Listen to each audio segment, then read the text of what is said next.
un día descubrirá que el Señor lo ha santificado y entenderá cuáles son las consecuencias de eso. Un día se enterará que el Señor lo ha justificado, etcétera, etcétera, y irá viendo entonces la amplitud de lo que significa por Dios. Todas esas cosas están implicadas en la salvación. El segundo punto es por qué razón el ser humano necesita ser salvo. Entonces vamos a ir viendo una serie de pasajes. Ahora los vamos a ir leyendo a medida que avancemos. Ustedes notarán que esto fue pensado más bien como una especie de clase acerca de estos temas. Es el ser humano experimentar todas esas cosas, porque el ser humano está perdido.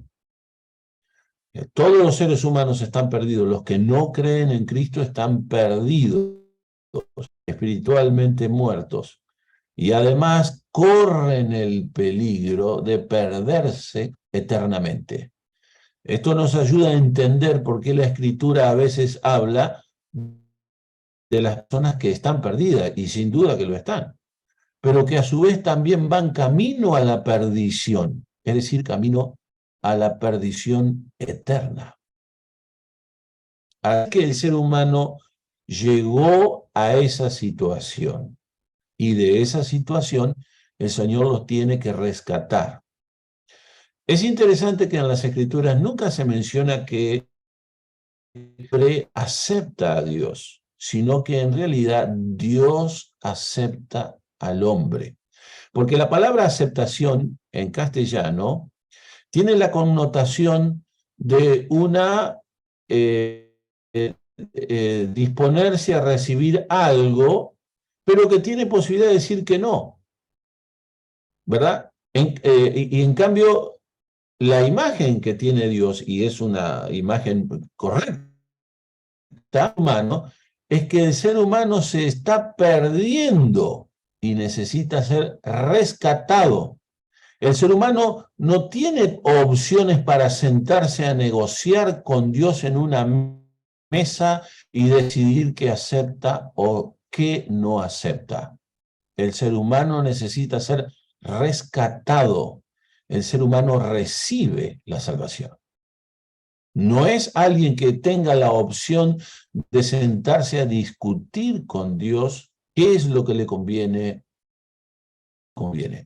El ser humano está perdido y está en un peligro inminente de perder su alma y necesita ser sacado urgentemente de esa situación. Y es por eso es que el concepto que prevalece en las Escrituras, la idea que prevalece en la Escritura en cuanto a la salvación del ser humano, es que el ser humano recibe la salvación, porque urgentemente la necesita. Así que vamos a iniciar en primer lugar, algo acerca de la naturaleza del ser humano, y luego vamos a avanzar sobre cómo cayó el ser humano y cuáles fueron las consecuencias del ser humano, para el ser humano de la caída y en la que se encuentra actualmente. Y de esa situación es la que Dios lo saca. Entonces, comenzaremos leyendo en Génesis, los versículos 26 al 28. Dice así: entonces dijo Dios, hagamos al hombre a nuestra imagen, conforme a nuestra semejanza, y señoree en los peces del mar, las aves de los cielos, en las bestias, en toda la tierra y en todo animal que se arrastra sobre la tierra. Y creó Dios al hombre a su imagen, a imagen de Dios lo creó, hembra los creó.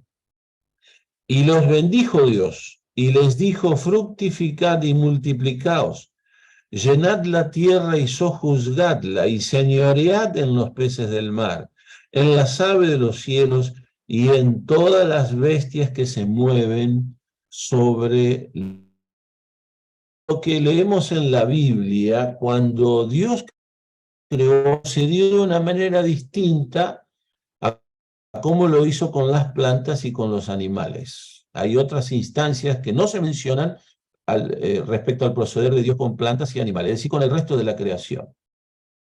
En ambos casos, en el caso de las plantas y en los animales, Dios estableció el género y la especie a la que corresponde cada.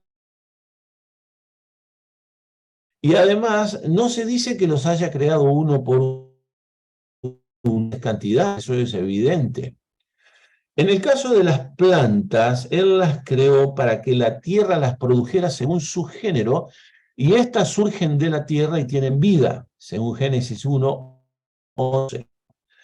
En el caso de los animales, estos surgieron del agua y de la tierra, y la palabra que se emplea para criatura es la palabra que en hebreo se puede traducir como o ser viviente.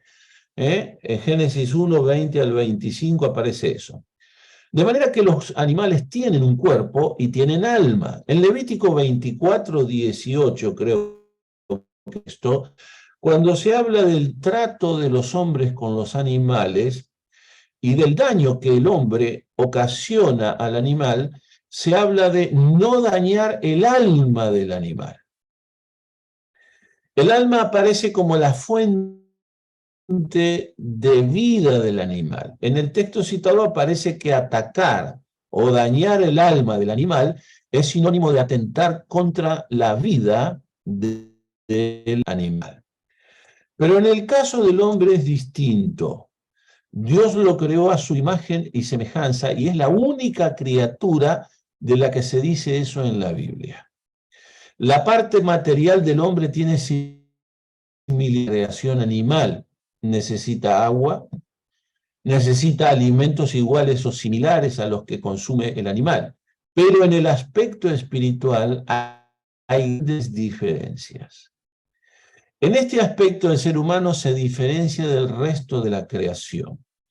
Más allá de las distinciones que algunos hacen entre imagen y semejanza, algunos ven a la imagen como la que determina su naturaleza y la semejanza lo llevan a tal y ven como la justicia que Dios le dio al ser humano originalmente, que surge de aquellas partes de la persona de Dios que pueden ser comunicadas al ser humano. Pero esa imagen y semejanza, a pesar de la caída del hombre, el hombre no ha perdido su condición de tal, siguió siendo ser humano, pero la manifestación de la imagen que él tiene de Dios está seriamente dañada por el pecado porque ha afectado todas las partes de su ser. Ahora, en Génesis 2:7 se mencionan varias cosas. Dice: entonces Jehová Dios formó al hombre del polvo de la tierra y sopló en su nariz aliento de vida, y fue el hombre un ser viviente. La parte material. Entonces Jehová Dios formó al hombre del polvo de la tierra. Formada del polvo, no tiene.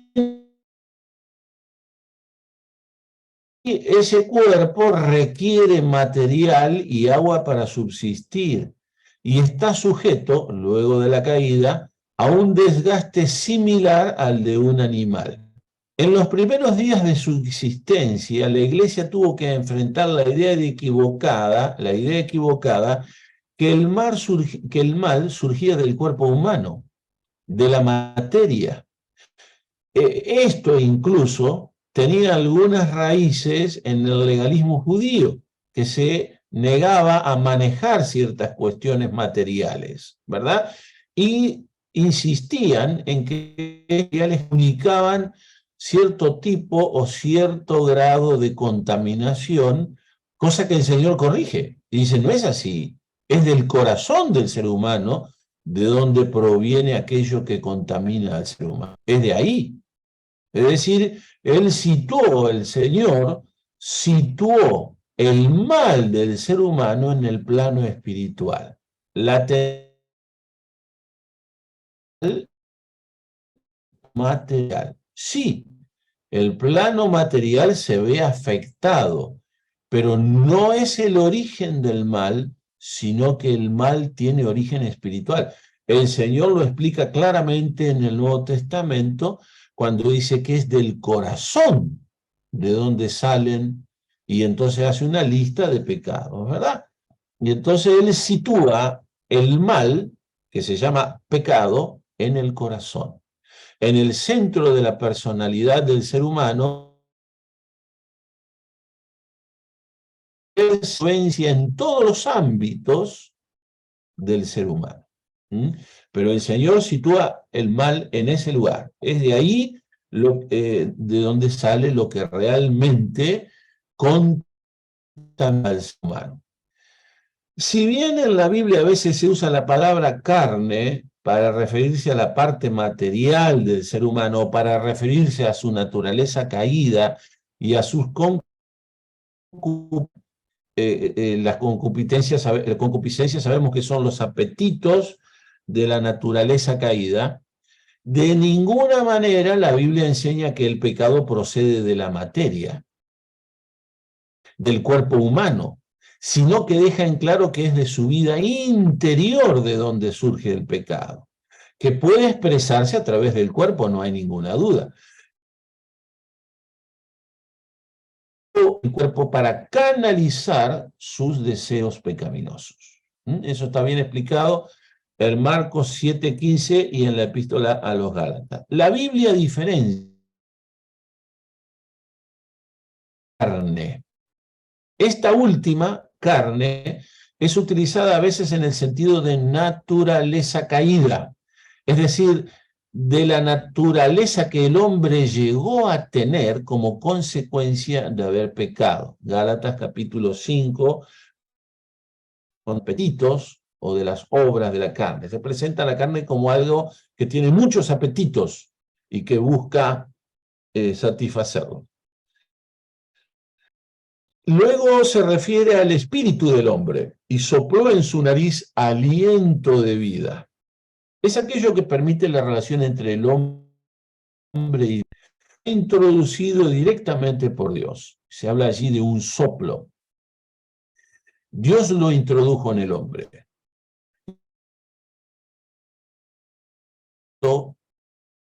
De la creación. Aquí se dice que Dios hizo algo con el ser humano que no hizo con el resto. Dice que Él sopló en las narices del hombre. La idea es en el interior del ser humano. Y de esta manera el ser humano se distingue de la acción. Y así el ser humano llegó a tener una vitalidad diferente a la de un animal.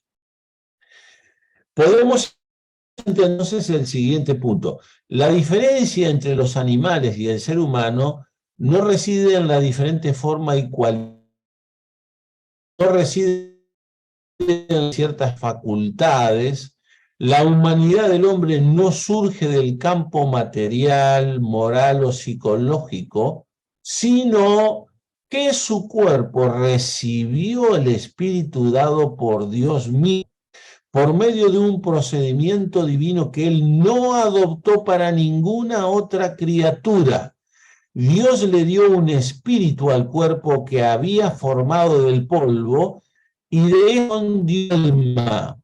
Y así surgió el ser humano. El alma del hombre. Entonces dice, y fue el hombre un ser viviente, es decir, un alma viviente. La palabra alma es usada tanto en el Antiguo como en el Nuevo Testamento y a veces se aplica a las personas o a la vida interna del hombre. Y el Señor Jesucristo se refiere a ella como algo de 26. El alma es el principio vital que actúa en el hombre y es lo que le da vida al cuerpo. El espíritu y el alma, a diferencia del cuerpo, ambas son intangibles e invisibles, con similitudes entre sí, y a veces se los menciona funciones iguales en las escrituras. Por ejemplo, está el Salmo 35:9, Mateo 26:38, se refieren al alma, y la relacionan con las emociones y con el gozo. Mientras que en Juan 13:21 y en Juan 1:47 se dice lo mismo respecto del espíritu. Estas tres cosas unidas dieron lugar a una persona, la del hombre. Y aunque se distinguen en tres partes, hay una unidad tal entre las tres que constituyen una personalidad, un ser. En el Nuevo Testamento el apóstol Pablo lo menciona así: todo vuestro ser, espíritu, alma y cuerpo, 1 Tesalonicenses 5:20. Entonces, ¿qué es una unidad? El Señor hizo esa unidad, Él la hizo. Y vemos como nosotros en Génesis, ¿no? Esta unidad permanece, no se ha disuelto por causa del pecado, pero en el Nuevo Testamento se dice que el espíritu y el alma pueden existir sin el cuerpo. Lucas 8:55. El cuerpo se puede disolver porque está sujeto, como consecuencia del pecado, a un proceso de desgaste. Pablo habla de este cuerpo mortal. El cuerpo expresa las inclinaciones de la naturaleza caída. Es decir, la naturaleza caída utiliza el cuerpo para canalizar sus deseos, pero bajo la dirección del Espíritu de Dios puede ser consagrado a Dios. Romanos 12:1, 1 Corintios 6:20.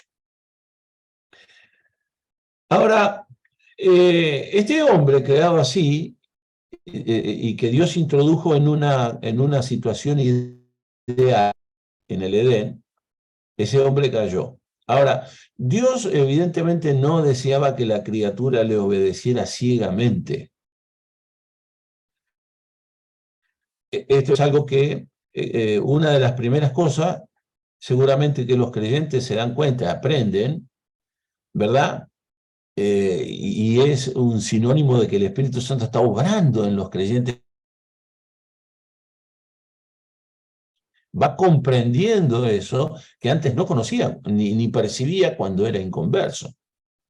Evidentemente, la persona de Dios no quería un autómata, sino que quería una persona que adhiriera libremente a él. Entonces, una adhesión voluntaria del ser humano. Pero para eso debían surgir circunstancias que manifestaran, que posibilitaran libre elección humana y la sumisión voluntaria del hombre a Dios. Hasta ese momento, Dios había tratado con un ser inocente, alguien que nunca había vivido una situación en la que debía elegir libremente frente. El ser humano no conocía el asunto de la santidad. ¿Por qué? Porque la santidad implica una actitud de rechazo hacia el pecado. Y el ser humano nunca se había enfrentado a una situación así.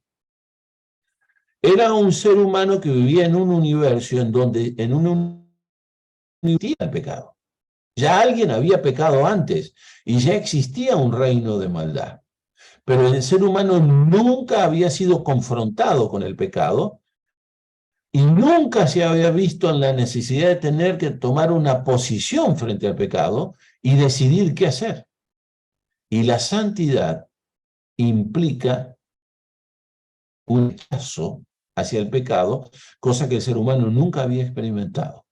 Hasta ese momento, el ser humano era un ser humano inocente que nunca había sido confrontado frente al pecado. Alguien que nunca había vivido una situación en la que debía elegir libremente qué hacer con el pecado. La santidad implica una actitud de rechazo hacia el pecado y Adán y Eva no habían experimentado una situación que los expusiera frente a esa circunstancia. Su situación, como dijimos, era la de personas inocentes que desconocen, que no han tomado una decisión respecto a él, de aceptación o rechazo. La santidad implica, como dije, una actitud de rechazo hacia el pecado y es necesaria para la comunión con Dios. Y la acción de inocencia, si bien no es contraria a la santidad, no podía durar eternamente. Y se requería que Adán y Eva tomaran libremente una actitud contra el pecado o a favor del pecado. Es aquí donde aparece la prueba. Porque comer o no comer del fruto del árbol implicaba inevitablemente una actitud de aceptación o de rechazo del pecado y constituía un acto de obediencia o de desobediencia a Dios. Llegar a esa situación era necesario para que los seres humanos decidieran qué hacer con el pecado. Y por consiguiente se definiera su obediencia voluntaria a Dios o su rechazo. Para eso Dios los puso en una situación en la que libremente qué hacer, si le obedecían o si desobedecían. Si Adán y Eva hubieran rechazado el pecado, ya no hubieran inocentes porque habían experimentado la confrontación con el pecado y habrían llegado a ser santos, porque la santidad, como dijimos, implica una actitud de rechazo contra el pecado. No hay santidad sin esa actitud de rechazo y tampoco comunión con Dios en la actualidad, tal como lo expresa Hebreos 12:14. Dios creó y preparó situaciones ideales de vida para el ser humano en el Edén y lo puso en ese escenario. Y el ser humano encontró allí todo lo necesario para su bienestar y su comodidad. Todo lo que el ser humano experimentaba y disfrutaba y descubría indicaba la buena voluntad de Dios hacia él. Que el poder que Adán podía haber desplegado en la creación estaba a su favor. Y además contaba con la amistad y el trato habitual con Dios. Adán estaba familiarizado con la persona de Dios. No había nada que indicara mala fe de parte de Dios o que despertara incertidumbre al ser humano. La confianza, la amistad y el amor de Dios eran irrefutables. El compañerismo divino con el ser humano era algo habitual que el ser humano disfrutaba y experimentaba diariamente. Y Adán podía experimentar. Lamentablemente, en Génesis se nos detalla qué fue lo que sucedió. Sin duda que comer o no comer del árbol significaba una encrucijada, un momento de cierta tensión en el que se iba a definir la situación futura del hombre y su relación con Dios. El hombre obedeció a Dios voluntariamente, no a un Dios despótico que deseaba mantenerlo en la ignorancia perpetua y evitar así que el hombre fuera libre, sino que desobedeció a un Dios amante que por medio lo iba a llevar a una situación de más sabiduría y de mayor conocimiento de Dios, dejando la situación de inocencia, pero para lograr una escala mayor de santidad y rechazo del pecado. La prueba ofrecía la posibilidad de progresar y ascender a situaciones que abrían la posibilidad de conocer más a Dios y lograr una comunión con Él más íntima. No se menciona en la Biblia que Dios haya dicho del pecado antes de su caída, que ya existía en el universo debido a la caída de Satanás. De manera que Adán no tenía noticias de esta realidad, pero era necesario que él tomara una actitud frente a ella. Y eso era crucial para su comunión con Dios y para su vida espiritual. Tenemos un antecedente muy importante con los ángeles caídos. Ellos estaban sujetos a Dios. Y cuando se produjo la caída de Satanás, muchos ángeles le siguieron y muchos otros no. Es decir, se produjo una fragmentación en la población angélica. Tanto Satanás y los ángeles que lo siguieron, que llegaron a ser demonios por su actitud de Dios, cayeron en una situación de la que no pueden salir. Y por eso están eternamente perdidos. Y no hay posibilidad alguna de que esto cambie. Es distinta la situación de los ángeles no caídos que conservaron la lealtad a Dios. Ellos no tienen posibilidad alguna de caer. La tentación no los afecta y son eternamente santos. Seguramente esa habría sido la situación de Adán y Eva pasado el pecado. Algunas diferencias se observan, y es interesante, entre la caída del diablo y la caída del ser humano. No es igual en ambos casos, y en otras sí es igual. Una pregunta que surge es, ¿por qué Dios no salva al diablo y a sus ángeles? ¿Y por qué sí está empeñado en salvar al ser humano? ¿En la Biblia Dios nos da alguna información que nos oriente al respecto? Es difícil encontrar una respuesta, sin duda, pero sí encontramos algunas circunstancias distintas en la caída del diablo y sus ángeles respecto a la caída del ser humano y están registradas en la Biblia y fácilmente las podemos comprobar. Cuando se produjo la caída de Adán en el pecado, en el universo ya existía el pecado. Adán no fue el primero que pecó. Y ya había surgido un reino de maldad. Este en la Biblia, sobre todo en el Nuevo Testamento, no existía hasta ese momento, porque el ser humano aún no había caído. El reino de maldad presidido por el diablo, pero ese reino no se había extendido a la sociedad humana. Aunque no se dice en qué momento se produjo la caída, pero evidentemente esto ocurrió antes de la caída de Adán.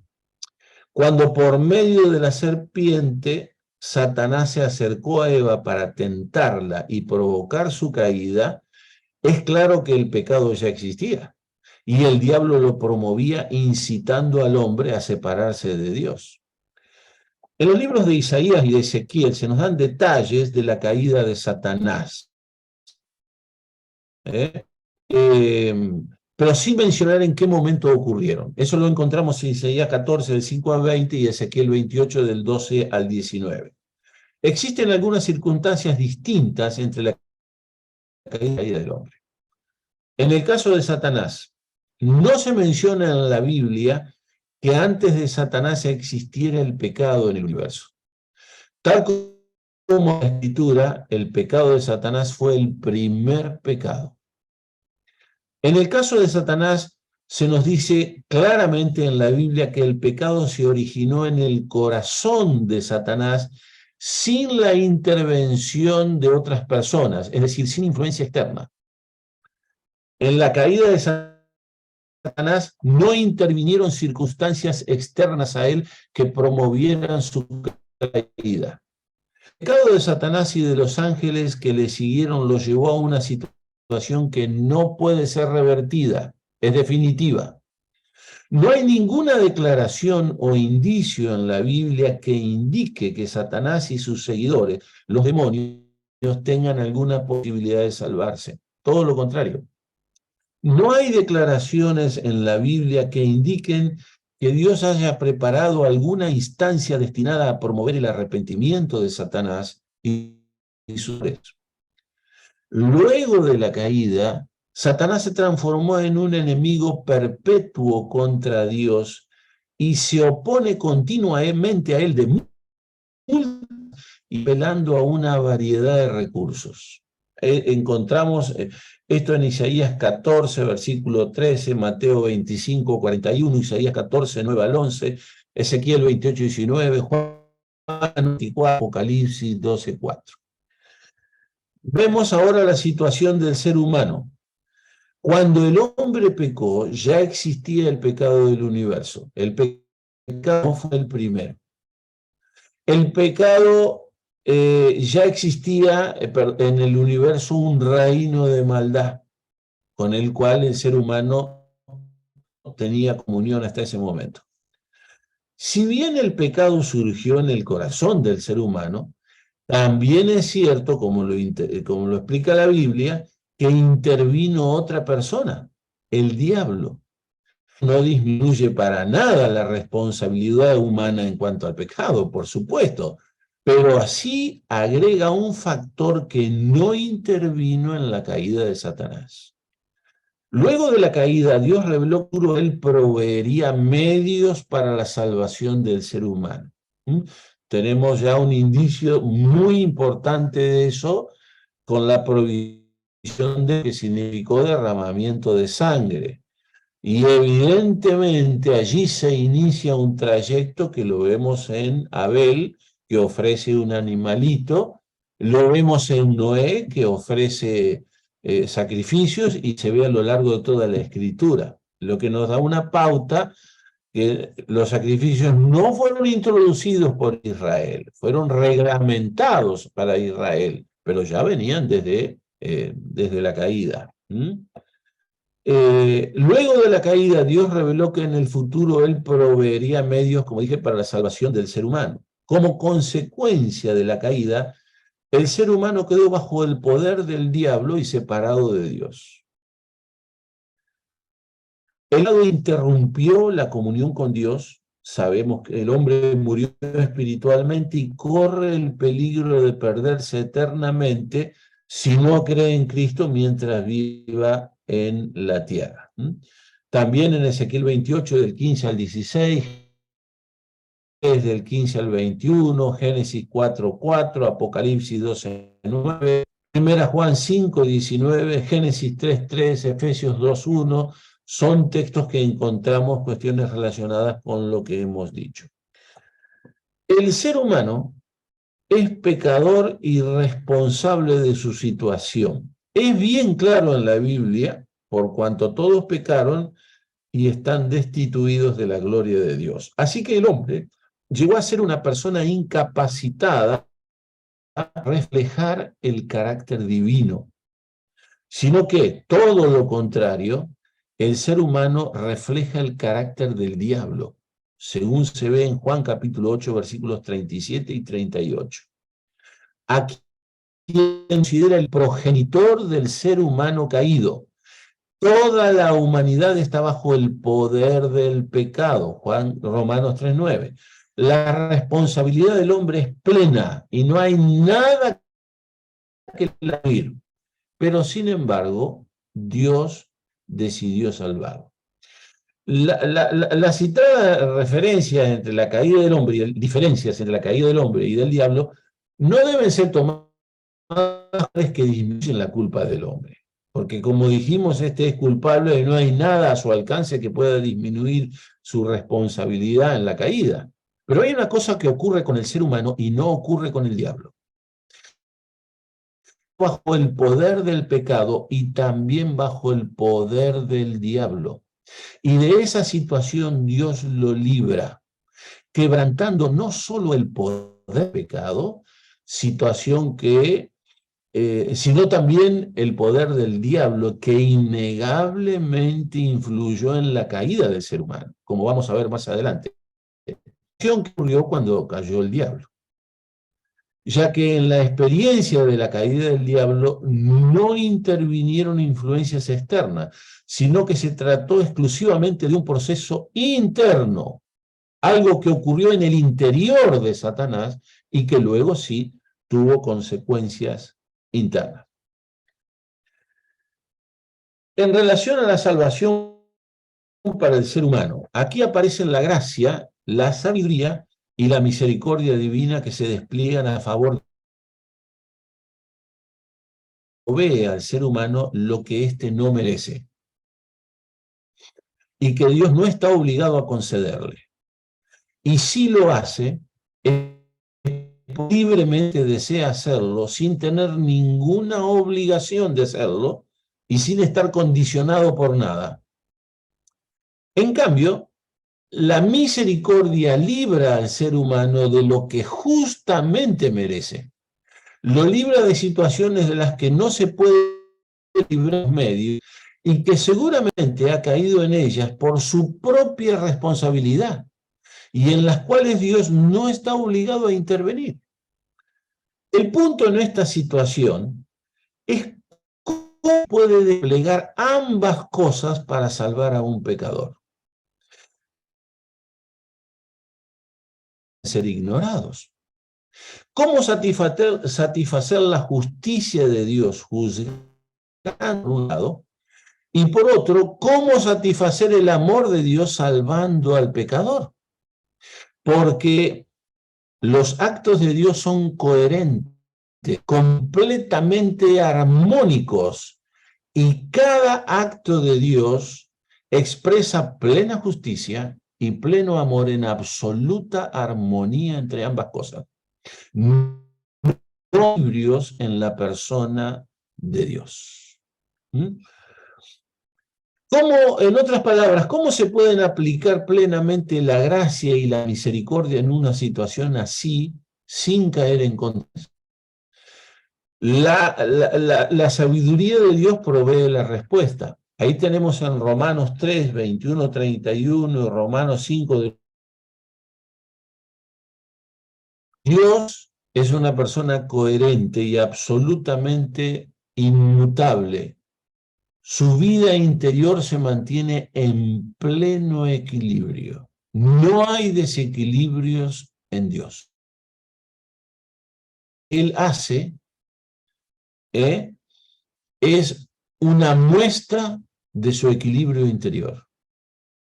Todo lo que Él hace es absolutamente equilibrado, sin racionalidad alguna. Dios es un Dios coherente. Su vida interior nunca cae en el desorden y es en este aspecto que es inmutable. Y nunca cae en contradicciones. Y todo lo que hace es un reflejo fiel y verdadero de lo que es interiormente. No se pueden separar. Hay una absoluta armonía entre su persona y sus obras. Y éstas expresan su carácter santo, amoroso, justo, sabio, y cada uno de sus atributos se extienden en sus obras en forma equilibrada. No hay posibilidad alguna de encontrar un resquicio, una fractura en lo que Dios hace o siente. Es una armonía completa. Y esto es lo que se pudo ver en la persona de Cristo cuando Cristo vivió en medio nuestro. Es decir, todo lo que Dios repercute en lo que Dios hace. La ley mostraba un aspecto de su justicia y el Evangelio también muestra la misma justicia. Y ambos lo hacen sin contradecirse. Es la misma que se despliega expresando el carácter de Dios. Ahí en el Salmo 85, del 10 al 11, Juan 1, 17. La ley condena el pecado y la ley es una expresión de la moralidad divina, que como nosotros sabemos, asumir lo que nosotros llamamos los 10 mandamientos, que inexorablemente debe condenar el pecado y que además no puede quedar insatisfecha. Y el Evangelio revela en medio de la muerte de Cristo, se satisface la ley, condenando al pecado, y a su vez se satisface el amor de Dios, perdonando y salvando al pecador. La gracia concede salvación al ser humano, y la misericordia lo libra de la perdición que merece. Y la sabiduría de Dios provee los medios para que Dios haga esto sin caer en contradicción. Es decir, en todo lo que Dios hace hay una absoluta armonía, pero en donde más se refleja el carácter de Dios es en el hecho de la cruz. Es la más alta expresión de la justicia de Dios y del amor de Dios. Es en donde la justicia de Dios y el amor de Dios se encuentran y dice que se besan. Hay una armonía altísima. La más alta expresión de la persona de Dios está en la cruz de Cristo. Ahora veamos, teniendo como telón de fondo lo anterior, veamos algunos aspectos de la caída. En la Biblia no se dan detalles del momento en que Adán comió del fruto prohibido. Detalles de la caída de Eva y de cómo ella comió del fruto prohibido. En el caso de Adán se dice que Eva dio también a su marido, el cual comió así como ella. Es todo lo que se dice. Pero en el caso de Eva, se menciona un uso tendiente a llevar a Eva a comer el fruto. Este proceso se estimuló por la influencia externa, la del diablo. Y no podía ser todavía, no tenía una naturaleza caída, porque todavía no había pecado desobedeciendo a Dios. El estímulo tenía que venir del exterior. Todavía no podríamos aplicar Santiago de que nosotros somos estimulados por nuestra propia concupiscencia, porque todavía Eva no había caído, pero junto a Eva, en que sí había caído, que era el diablo. Y Eva no tenía, como dijimos, una naturaleza caída. Cuando Eva es invitada por Dios y ella le responde, dice que la serpiente la engañó. Y esta palabra incluye la idea de seducción. Una situación similar en la que seguramente quedó Adán cuando Eva le dio el fruto para que lo comiera. Génesis. Es decir, la mujer fue seducida y a su vez ella sedujo. No se dice que Dios le dio a Eva el mandamiento de no comer el fruto del árbol, sino que la Biblia dice que se lo dijo a Adán. Y seguramente éste lo habrá transmitido a su mujer. El diablo, astuto calculador y observador, se habrá tomado su tiempo para conocer en detalle la situación. Evidentemente el diablo estaba enterado del mandamiento de Dios para Adán y decidió no acercarse a Adán, sino a Eva. Y evidentemente se acercó en un momento en que Eva estaba sola y Adán no podía intervenir. Una vez que la mujer comió del fruto, la intervención del diablo ya no se menciona más. Y dejó que la siguiera su curso. Y Eva hiciera con su esposo una obra similar a la que él había hecho con ella. Lo sedujo para comer del fruto. Y entonces, así nuestros primeros padres cayeron, nosotros caímos con ellos. Ahora, en 1 Juan 2, del 15 al 17, en la primera epístola de Juan 2, del 15 al 17, está el conocido pasaje que habla, en este caso, a los creyentes, salvos, personas salvas, pero que tienen una naturaleza caída, y nos encontramos expuestos a una influencia del mundo. Es desde ese punto de vista que aparece en 1 Juan. Aparece como un sistema que produce y estimula las siguientes cosas. Los deseos de la carne. El mundo nos estimula y ofrece satisfacción a los deseos de nuestra naturaleza caída, porque la carne busca satisfacción en las cosas del mundo. Los deseos de los ojos. Generalmente es por los ojos que se estimulan las concupiscencias, deseos de la naturaleza caída, y no solamente los deseos sexuales, sino muchos otros. La vista es una vía que tiene el mundo para estimular. Y la otra cosa es la vanagloria de la vida. Se refiere a la forma o tren de vida, el deseo de fama, poder, exhibicionismo, éxito, riqueza, lujo, comodidad, toda la arrogancia de la vida y todo lo que el mundo ofrece y que lo estimula como logros deseables. Ahora, cuando nosotros volvemos la vista a Juan, a Génesis 3, del 1 al 6, y vemos la experiencia de Eva en su caída, ¿no? Cómo el diablo la incitó a comer del fruto por medio de la mentira, se observa una secuencia que incluye estas tres cosas. Y en ellas estaba el germen de lo que luego se iba a desarrollar en la humanidad y a expandir en toda la sociedad humana. Y que luego Juan lo iba a identificar en su primera epístola. Ella vio que era bueno para comer, Allí estaban los deseos de la carne. La tentación incluía la sugerencia de ceder e instalar, permitir la satisfacción de los deseos. Era el germen de los más profundos e irregulares apetitos, de los más bajos deseos. Allí estaba en germen todo eso que luego se iba a desarrollar en la humanidad y que iba a manifestarse de distintas formas y continúa haciéndolo hasta el presente. Era agradable a los ojos, los deseos de los ojos, el amor desmedido y desordenado por todo aquello que parece bello, que parece atractivo, que parece deseable, el deseo de disfrutarlo, de aumentarlo, de lograr riqueza, placer y exaltación personal. Luego, el tercer punto es codiciable para alcanzar sabiduría. El deseo de independizarse de Dios. Allí estaba el impío deseo, criatura, de existir independientemente de Dios. Instalar reglas propias para vivir. Era el germen de la vanagloria, el deseo de poseer poder más allá de lo que le corresponde a la criatura y de desafiar a Dios.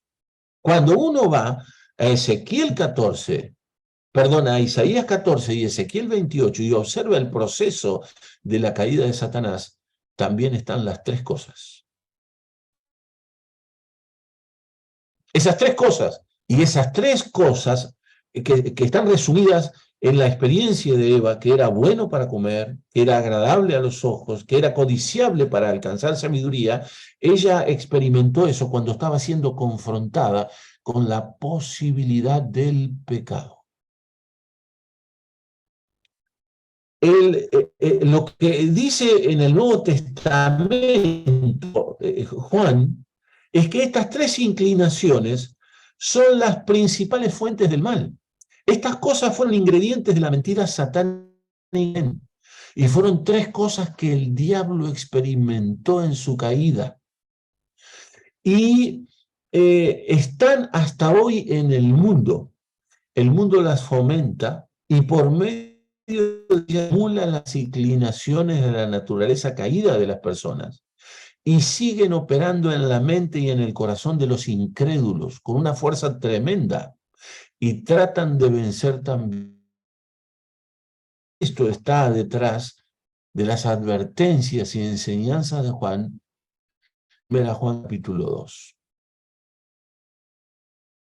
La caída en el pecado afectó al hombre en varios sentidos. En primer lugar, dice, entonces fueron abiertos los ojos de ambos. No se dice que esto haya ocurrido cuando Eva comió el fruto, pero sí se menciona que ocurrió cuando Adán comió después de su mujer, es decir, cuando los dos ya habían desobedecido. Esa facultad que Dios le dio al hombre que nosotros llamamos conciencia, ya existía en el hombre, pero no estaba activada. No había condiciones que estimularan su funcionamiento. El abrir los ojos que aparece en el texto después que comieron se refiere a ese momento en que la conciencia comenzó a actuar. Y la frase fueron abiertos se refiere a un acontecimiento repentino, algo que sucedió en un segundo. Y es similar a algo que ocurre en el Nuevo Testamento cuando se dice que Dios hizo un milagro. Algo que antes no existía y que de repente, ¿no? La frase fueron abiertos entonces se refiere a ese acontecimiento repentino, que es el conocimiento inmediato de una nueva condición que tuvieron Adán y Eva, y a la aparición de sentimientos que nunca antes habían experimentado, que eran la vergüenza y el temor, que expresan muy bien que ambos fueron conscientes que algo había cambiado. Se dieron cuenta que algo había cambiado. Se prendió una luz roja en su interior que estaba indicando nuevas condiciones de vida. Se dieron cuenta que ellos fueron conscientes de que algo había cambiado y que había alterado su relación con Dios. y decidieron esconderse de la presencia de Dios.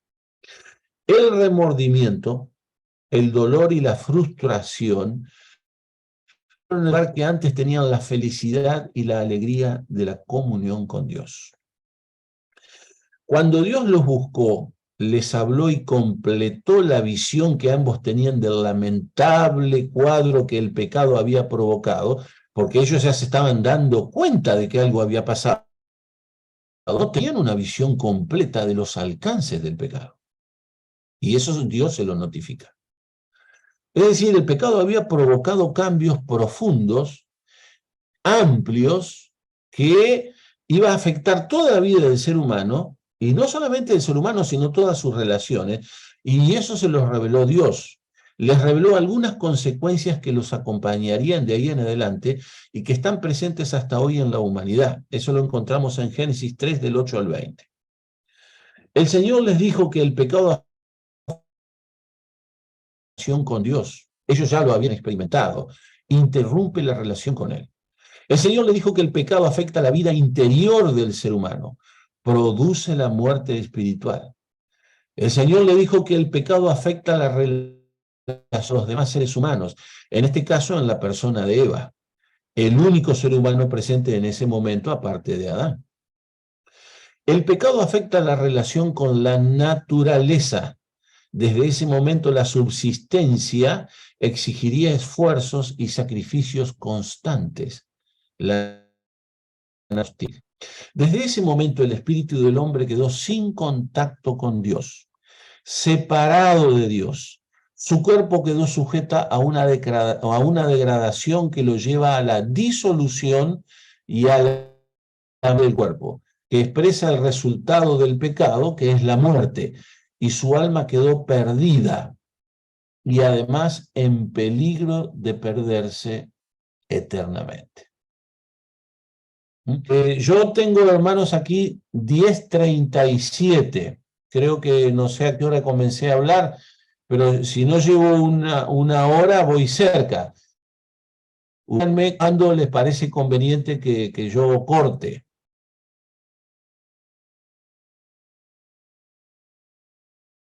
Termine el tema nomás, hermano, lo que tenemos No, preparado para hoy, por lo menos.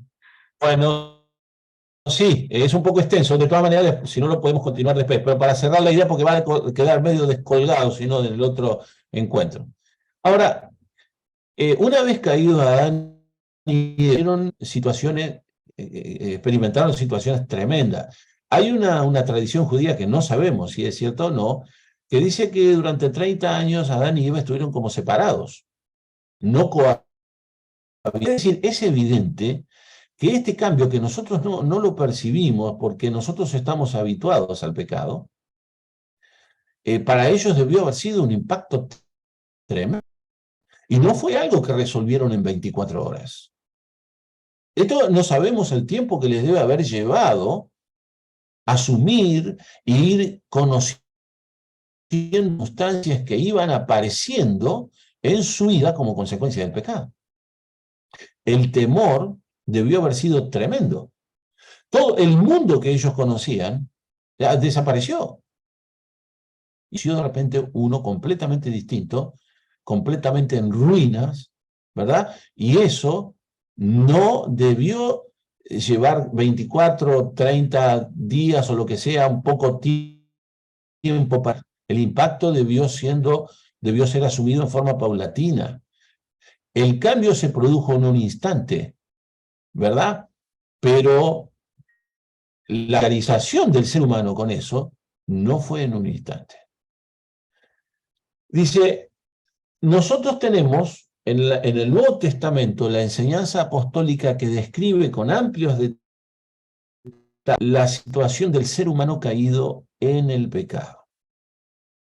Entonces vamos a leer Efesios 2 del 1 al 3, que dice así: y Él os dio vida a vosotros cuando estabais muertos en vuestros pecados, en los cuales anduvisteis en otro tiempo, siguiendo la corriente de este mundo, conforme al príncipe de la potestad del aire, el espíritu que ahora opera en los hijos de desobediencia, entre los cuales también todos nosotros vivimos en otro tiempo, en los deseos de nuestra carne, haciendo la voluntad de la carne y de los pensamientos, y éramos por naturaleza hijos lo mismo que los demás. Acá hay una explicación muy amplia de la situación de un ser humano caído, es decir, cómo vino la persona a quedar luego de la caída y de lo que Adán y Eva no tomaron conciencia de un día para otro.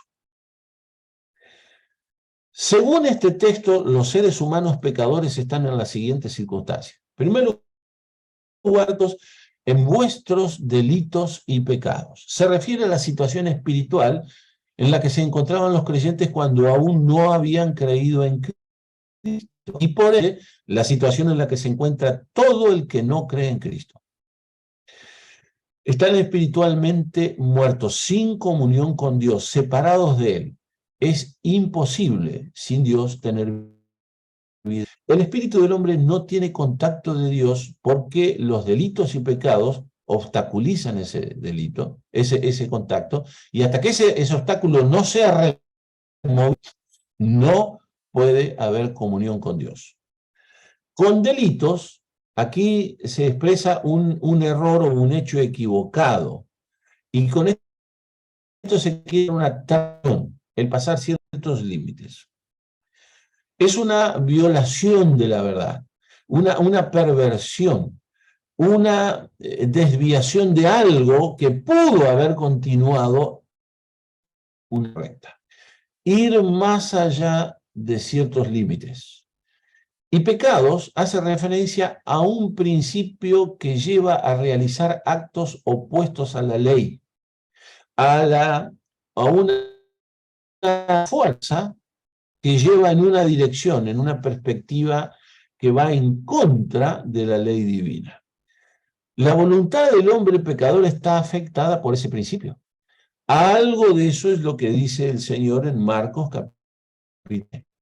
En el corazón del ser humano opera una ley que nosotros podemos llamar el pecado, y que tiene síntomas, que son los pecados. Mentiras, los robos, los homicidios, los adulterios, la concreción de todas esas cosas tiene su origen en ese principio que opera en el corazón del ser humano y que es el pecado, que está entronizado en el corazón. Entonces es un poder que obra en el interior del hombre y que se exterioriza a través de su cuerpo, o de lo que hace el cuerpo. Después se dice que el ser humano sigue la corriente de este mundo. Es decir, el mundo aparece como un ámbito ajeno, no solamente ajeno, distinto, sino enemigo de Dios. Y en ese ámbito, las personas que no creen en Cristo despliegan sus delitos y pecados y se sienten cómodos y conformes en ese ambiente. Y se al principio que opera en el mundo, que es un principio de oposición a Dios. Algo de eso es lo que el Señor incluye cuando en su oración del capítulo 17 dice: yo no estoy rogando que quites a estos del mundo, sino que lo guardes del mal. Y ahí el mal es ese principio que opera en el mundo de oposición a Dios. Otra cosa es que las personas viven conforme al príncipe de la potestad del aire. Las personas tienen un carácter similar al del diablo. Los seres humanos evidencian rasgos de su filiación espiritual. Aquí el diablo es identificado como el príncipe del aire. En otras palabras, es la máxima autoridad de este reino de maldad. Y el ser humano, Dios distinguió en Juan capítulo 8, en las personas que antes se los presenta como personas que habían creído en Cristo. En realidad tenían una adhesión exterior nada más, porque a medida que el Señor hablaba, se fue poniendo de manifiesto el verdadero carácter de estas personas. Y a esas personas que versículos antes dicen que habían creído en Cristo, ahora el Señor les dice, vosotros sois de vuestro padre el diablo, y los deseos de queréis hacer. Es decir, estaban actuando armónicamente con el carácter de su progenitor. Que aquí se lo menciona como el príncipe de la potestad del aire. La otra cosa es que los seres viven según el espíritu que ahora opera en los hijos de desobediencia. El carácter maligno de Satanás incide en el carácter de los no creyentes. Obra en la mente de personas que viven desobedeciendo a Dios. Se trata de una influencia invisible, pero muy poderosa, de la que las personas no se pueden liberar. Ignoran de que está operando en sus mentes. Ellas se creen libres y dueñas de sí mismas y de sus propios destinos y creen que actúan por sí mismas sin influencia externa, pero sin embargo están bajo la directa influencia del diablo. En 1 Juan capítulo 5, versículo 19, se dice que el mundo entero está bajo el maligno. La palabra que se utiliza ahí es la palabra yacer, si estuviera acostado debajo del diablo. Es decir, el diablo lo tiene bajo su poder. Dice que estas personas viven en los deseos de su carne, vivíamos en los deseos de nuestra carne. Las concupiscencias o deseos de la naturaleza caída. Aquí es muy interesante porque se vive bajo el impulso de los deseos de la naturaleza caída. La vida interna y las obras externas que realizamos a través de nuestro cuerpo están bajo la influencia de la voluntad de nuestra naturaleza que quiere satisfacer sus deseos. La otra cosa que dice es que se vive haciendo la voluntad de la carne y de los pensamientos. Una cuestión curiosa, se hace la voluntad de la carne y de los pensamientos. La naturaleza corrompida por el pecado que heredamos de nuestros primeros padres que cayeron en el Edén, intenta satisfacer continuamente sus inclinaciones, que son inclinaciones pervertidas. Y para eso, use una forma de razonar, una forma de argumentar y canaliza los pensamientos y razonamientos nuestros de manera de imponerlos en nuestra mente para naturaleza caída y lograr que nosotros vayamos en dirección que ella quiere que vayamos.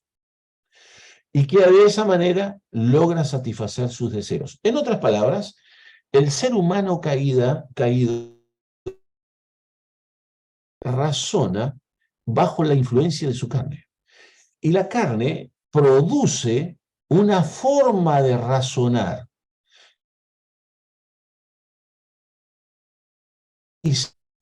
¿verdad? Que construye argumentos, poderosos argumentos, tendientes a llevar a una dirección para satisfacer sus deseos. Es decir, todos los hombres de todos los tiempos, incluyendo judíos y gentiles, quedaron en esta situación luego de la caída en el Edén. Hay una inclinación natural hacia el mal y el error, que primero se produce internamente, con esa forma de razonamiento, que luego se canaliza externamente en nuestro cuerpo. La carne produce todo tipo de razonamiento para lograr llevar a las personas en esa dirección y las personas van en esa dirección. Es decir, en este texto, las personas aparecen presas de una forma de razonamiento de la que, Por un lado, ellas no se pueden librar y por otro lado, lo consideran legítimo. ¿Entendemos? Y esto nos ayuda a entender un poquito lo que la Escritura dice, que para el inconverso el Evangelio es una locura, porque la mente del inconverso funciona bajo principios distintos, que considera el Evangelio algo fuera de orden, algo loco, sin racionalidad. Y la otra cosa que se dice que por naturaleza, hijos de ira, que se opone continuamente a Dios, provoca en Dios una actitud de continuo rechazo hacia la persona caída.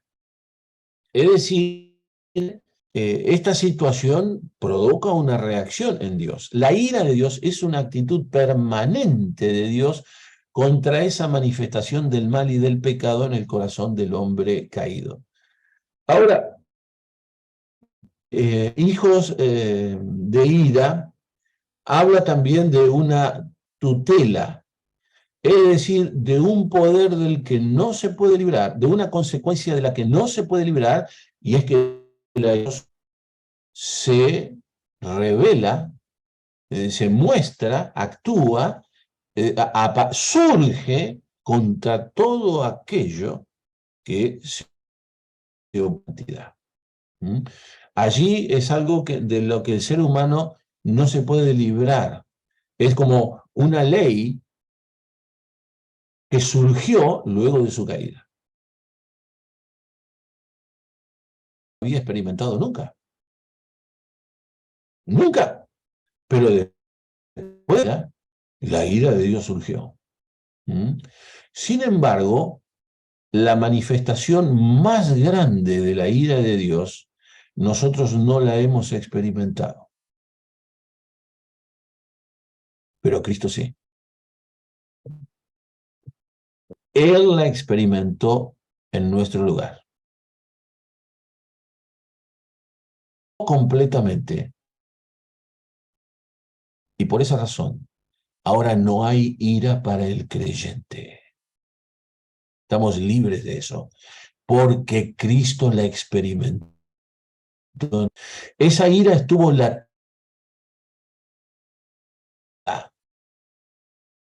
y Dios la descargó en la cruz,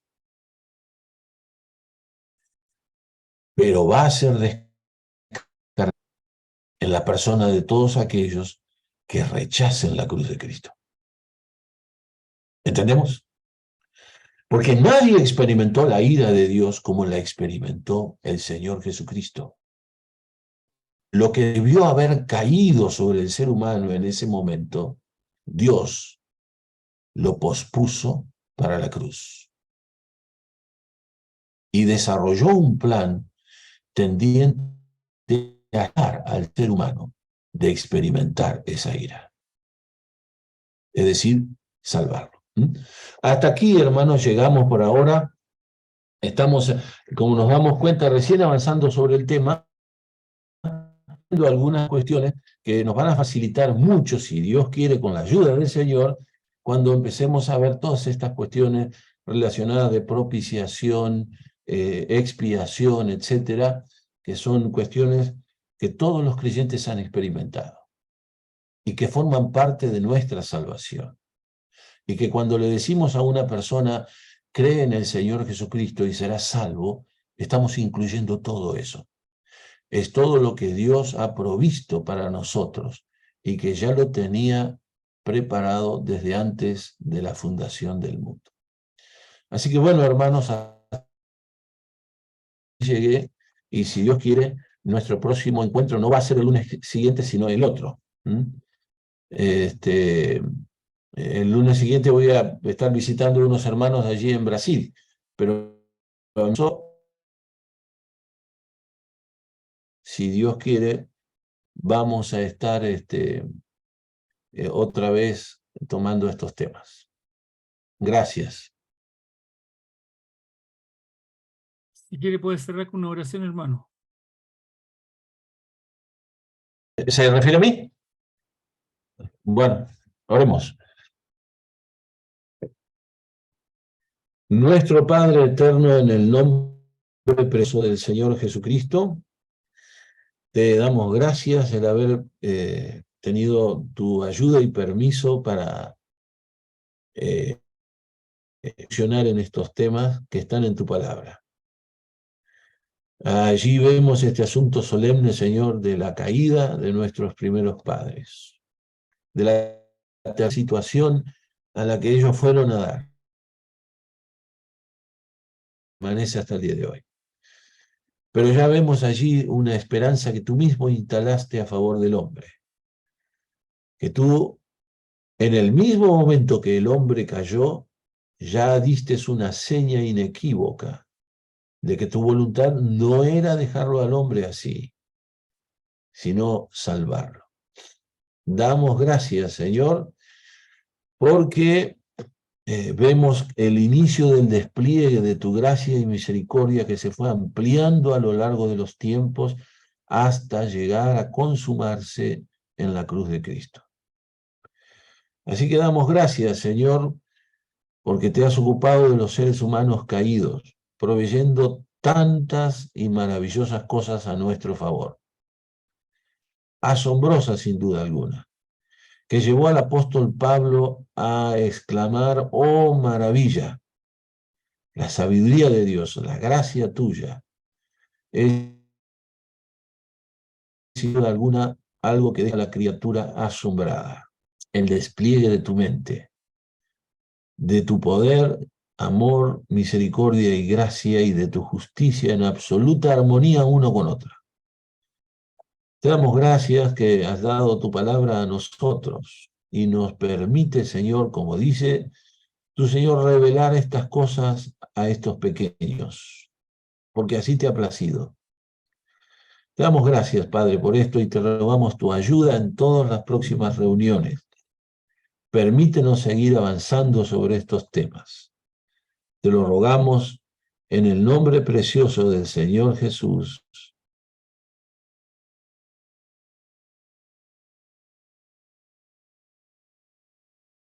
Amén. Muchas gracias.